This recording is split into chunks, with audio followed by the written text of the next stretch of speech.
السلام علیکم ناظرین، آپ دیکھتے ہیں ہم سوشل ایشوز کے حوالے سے بات کرتے ہیں۔ آج بھی ایک معاشرے کی ایسی بیٹی میرے ساتھ موجود ہے جو کہ اپنے حالات سے پریشان اور ان ظالم معاشرے سے تنگ آئی ہوئی لوگوں سے، تو آئیے ان سے بات کرتے ہیں۔ السلام علیکم۔ وعلیکم السلام۔ اچھا بہن، مجھے بتائیے گا، آپ نے بتایا کہ آپ کے والدین اس دنیا سے گزر چکے، قرض والے ذلیل کرتے ہیں، آپ نکاح چاہتی ہیں، یہ تمام تر معاملہ ہے کیا؟ بتائیے گا۔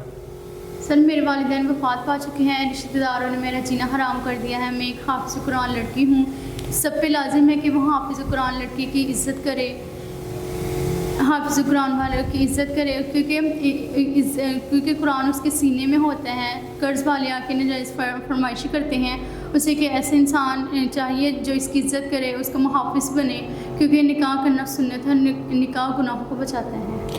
ناظرین، بہن نے بتایا کہ نکاح سنت ہے اور گناہوں سے بچاتا ہے۔ قرض والے آ کے ذلیل کرتے ہیں ان کو، اور یہ حافظ قرآن ہے اور کہتی ہیں کہ میرے سینے میں اللہ تعالیٰ کی پاک کتاب قرآن پاک ہے اور میں اسلام کے مطابق زندگی چاہتی ہوں، اور وہ کیا طریقہ ہے؟ نکاح۔ ایسا سنسر پرسن جو نکاح کرے اور عزت دے وہ ہی ان کا حقدار ہے۔ تو امید کرتے ہیں ایسے معاشرے میں جو برائی ہو رہی ہے اس کو ہم روکنے میں انشاءاللہ اپنا کردار ادا کر رہے ہیں کہ ہمیں گناہوں سے بچنا ہے اور نکاح جیسی چیز کو عام کرنا ہے۔ تو اسی کے ساتھ اپنے میزبان نواب احمد کو دیں اجازت۔ خدا حافظ۔